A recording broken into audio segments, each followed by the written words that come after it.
अस्सलाम वालेकुम जी, मैं मारिया अली, आप देख रहे हैं मेरा चैनल। पाकिस्तानी आदमी को थाईलैंड में 3 साल की कैद बामुशक्कत और एक बहुत बड़ी अमाउंट जुर्माना। परवाज़ में इस दरिंदे ने गैर मुल्की खातून के साथ इंतहाई गलीज़ नीच गिरी हुई हरकत की। एयरपोर्ट पे इसको गिरफ़्तार किया गया, 3 साल इसको सज़ा दी गई। इनकी बच्ची और इस औरत की आंख लगती है और ये दरिंदा अपनी पैंट की ज़िप खोलकर उनके साथ नाज़ेबा हरकतें कर रहा था एक चलती उड़ती परवाज़ में।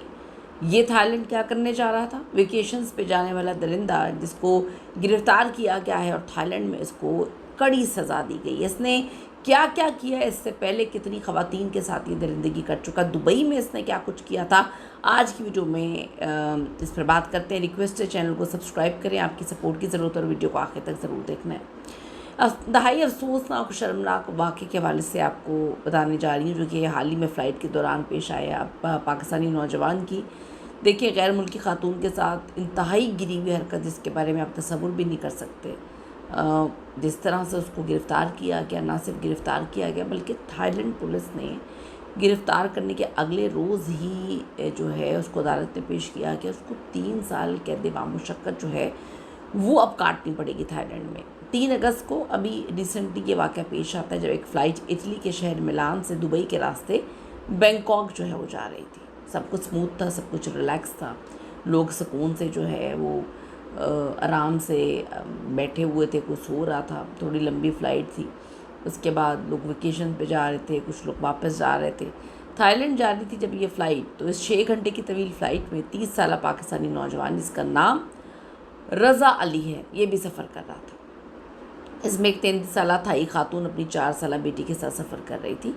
लंबा सफ़र होने और टाइम जोन के फ़र्क को समेटने के लिए खातून ने जो है वो नींद की गोली ली और सो गई।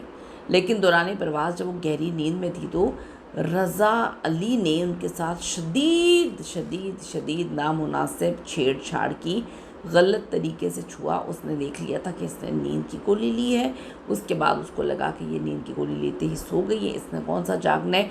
ना सिर्फ उसने उस थाई औरत के साथ गलीज़ गंदी हरकतें की, इतनी नामुनासिब हरकतें कि मैं यहाँ पे बोलते हुए भी मुझे शर्म आ रही है, तज़हीक महसूस हो रही है, तज़लील महसूस हो रही है कि कोई इंसान इतना नीच कैसे हो सकता है। लेकिन क्या करें, ये बंदा नीच था, इस जैसे हज़ारों लोग नीच होंगे।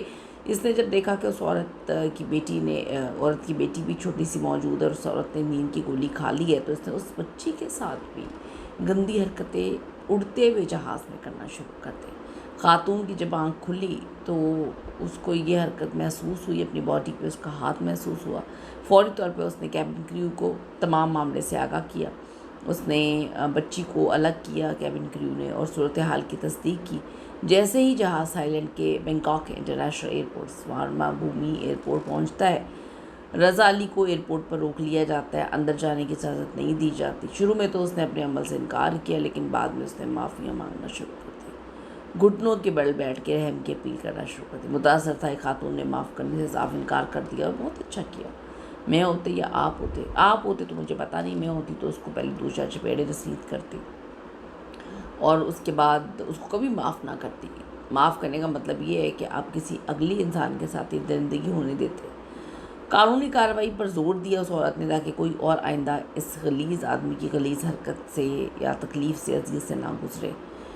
पुलिस की तहकीकात शवाहिद के बाद अदालत ने रज़ा अली को 3 साल सख्त कैद की सज़ा सुना दी। 1,20,000 थाई बात का भारी जुर्माना जो है वो किया। इसके साथ साथ उसे तमाम ज़िंदगी के लिए थाईलैंड के लिए ब्लैक लिस्ट कर दिया गया। ये वाक़या ना सिर्फ उस शख्स के लिए एक बहुत बड़ा सबक है, बल्कि पूरे मुल्क पाकिस्तान की बदनामी का बायस बना। बाहर के ममालिक में इतनी गलीज़ हरकत करना, पूरी कौम का इमेज ख़राब करना, ख़ातून की तरफ से आवाज़ उठाने के इस इक़दाम को हम इस प्लेटफॉर्म से सराहते हैं और हौसला अफजाई करते हैं ताकि आइंदा कोई दरिंदा इस तरह की हरकत ना करे। उसने बिल्कुल सही किया। इस दरिंदे को जो है ना सिर्फ पुलिस से पकड़वाया बल्कि इसको माफ़ नहीं किया और इसको कड़ी से कड़ी सज़ा जो है वो मिली है। इस पर आपकी क्या ओपिनियन है? आप होते तो क्या करते? चुप होकर इग्नोर करके निकल जाते या पुलिस को इत्तला देते और ऐसे दरिंदे को सज़ा दिलवाई जाती? कीमती राय ज़रूर दीजिएगा। See you in the next video. अल्लाह ने के बाद।